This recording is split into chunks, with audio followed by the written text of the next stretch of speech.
Just a few days ago here in the UK, there was the announcement of the autumn statement, which is like a mini budget where the government gets to reset, give us a sense of what the economy is like in the UK, and to give a sense of the financial priorities for 2024.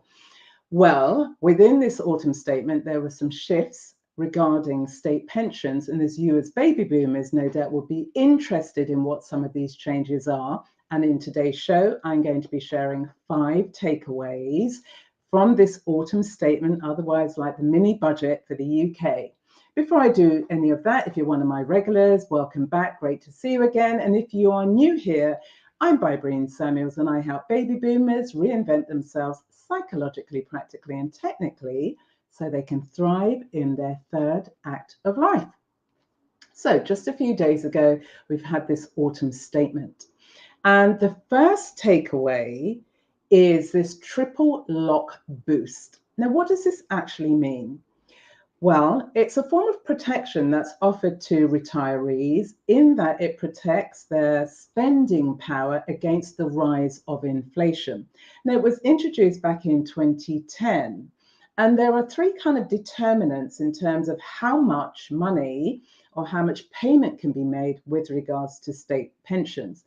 So the first one is about earnings growth of the previous year. The second one is the rate of inflation. And then the third one is this fixed rate of 2.5%.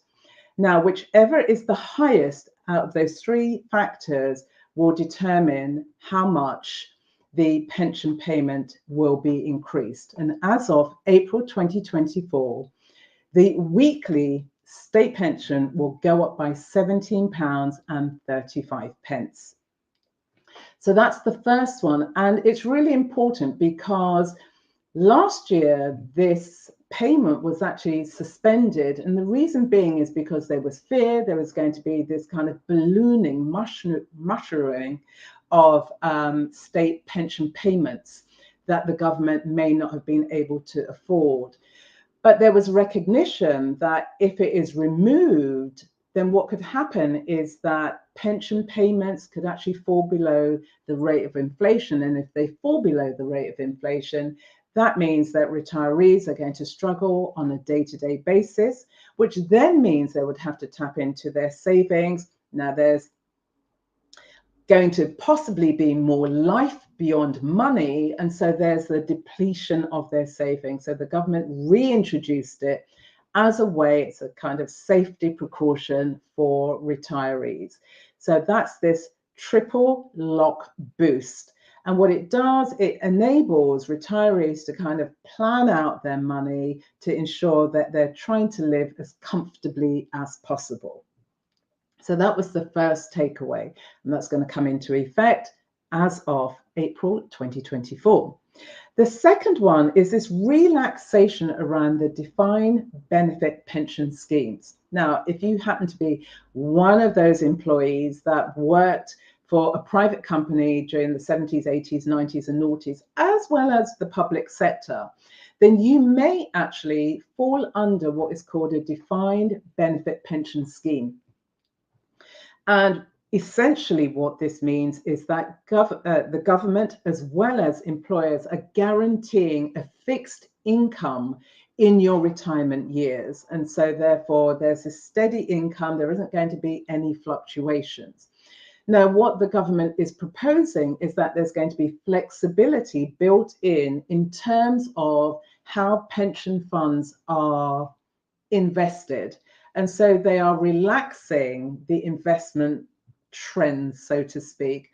And what they're allowing the schemes to do is to invest in what are known as illiquid assets. So, for example, they will be allowed to invest in private equity funds or infrastructural projects. Just think of those large construction projects that happen in every single country to keep the infrastructure safe and sound, or if there are huge building projects. Just think when we were here in the UK back in 2012, there was the Olympics. So there was this whole raft of construction that was taking place.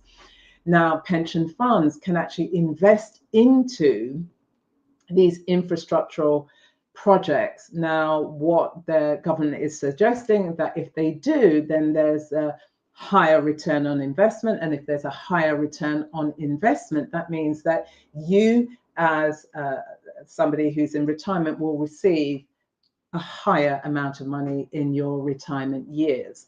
So that's what's been introduced under this defined benefits scheme.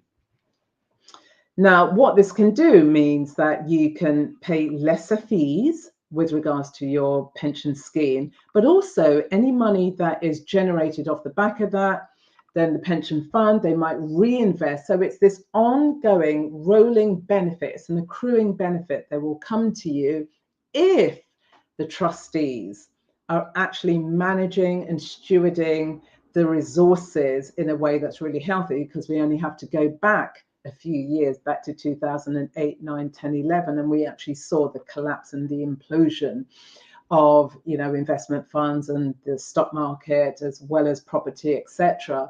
And what's happened over the last 15 years is that if you are part of one of these pension funds, actually governments as well as companies haven't been able to get a return on investment since 2008. So maybe this is a way that the government is introducing flexibility that allows the pension schemes to actually take a little bit more risk. But at the end of the day, those on the government's board have to ensure that they are being prudent in terms of the management of the money. So that's with regards to the defined benefit pension scheme. Then there's this tax, which is number 3. So the third takeaway, there's been a reduction in this particular tax, and it's called the authorized surplus payments charge that the government makes against these defined benefit pension schemes. And essentially what happens, the government will tax these pension schemes to the value of about 35%. And the reason why they do it is they're saying that if there is a surplus beyond the money that the pension fund actually needs to pay out retirees on a year-to-year basis, if there's a surplus, that's what gets taxed. And the government taxes currently at 35%, but as of April 2024, they're reducing that tax down to 25%. And again, the sense of savings that are being introduced. And there's also suggestion, because all of this is still within the consultation, that actually if employers, whether they be private sector employers, and they are fewer and fewer, and public sector employers, if they actually pay more into their defined benefit pension schemes, then there will be a reduction in the actual tax that the government is charging. So it could be a win-win all round, but it's under consultation. But the idea is that they are going to start reducing the number and the percentage of the tax that will be paid. So that's the third one. The fourth one is about enhanced pension governance. So if we go back to 2008, 9, 10, 11, and we all saw and experienced the downturn, what we saw was a real poor level of governance. And so this enhanced governance that's coming to pension boards, what the government is actually suggesting and what it's proposing is this sense of having a centralized database. And within this centralized database, which will be accessible to all of us, is that we will now know the names of the people who are the trustees of our pension funds, their contact details, their expertise and their experience, and how many years that they have with regards to managing our monies. And so that's what's being proposed. So what it's doing is bringing a greater level of transparency and a greater level of accountability, which can't which will help us, but can't hurt at all. So that's what they're proposing with regards to governance. And it's really important because their responsibility is to kind of steward our money into a safe harbor. So that's the fourth takeaway, this new level of governance that will lead to accountability. And the fifth and final takeaway is something called the pot for life model. Now, with this pot for life model, just imagine us as baby boomers, we've worked over the decades, we've worked for several employers. And as a result of it, we may have paid into different pension pots over the years. And so, therefore, we have very much this kind of scattered pension pots all over the place. Now, what the government is proposing is this pot for life, which literally, as you step into the world of work, this pot is assigned to you. And every employer that you work for, all of your pension payments get paid into this pot of money. And at the end of your working life, instead of you kind of scurrying around trying to find, well, where did I invest my money? And I wonder whether that particular employer is still around. Can I, find them? Can I track them down? The whole idea is to have this pot for life. Now, I'm not quite sure when it's going to be introduced. So maybe us as baby boomers who are still within the world of work can have our financial, our pension assets transferred into it. But no doubt this will apply very strongly to those from the younger generations coming up from Gen Alpha and Gen Z and Millennials and Gen X's. So they are the 5 takeaways with regards to this autumn statement, this mini budget that's coming into effect as of April 2024. So just to recap, we have the triple lock boost that allows this level of protection. It reintroduces the level of protection so that retirees can have more of a secure, comfortable life on a day-to-day basis. Then there's the relaxation with regards to how defined benefit pension funds can be invested.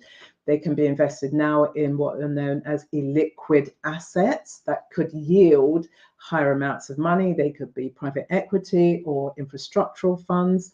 Then there's this authorized surplus payments charge that the tax is actually going to now be reduced around that. Then we have pension governance, who's actually on the board of these pension funds that is taking care of our money. We now can contact them. There's going to be a database, but also a toolkit that's going to introduce greater levels of transparency and accountability. And then finally, the 5th one is this pot for life.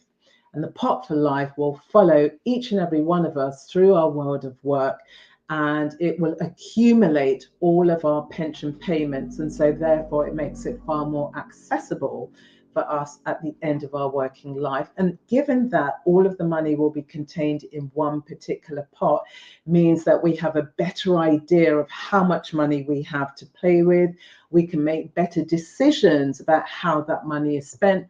And ultimately, because this pot has followed us through our working life, it gives us peace of mind. And at the end of the day, make sure that you're connecting with your financial advisor who can guide you around all of this. But they are the 5 key takeaways that Jeremy Hunt shared with us with regards to the autumn statement and this mini budget that hopefully puts our mind at rest in the context of everything that's going on. But then we can start to make better decisions with regards to our retirement planning. So I'd love to hear your views in terms of if you're having any struggles with trying to find your pension that's been scattered all over the place, or what steps you're taking with regards to your retirement planning. I'd love to engage with you. Put your comments in the comment box below. Also, please like, share, and subscribe to my channel and turn on the notification button.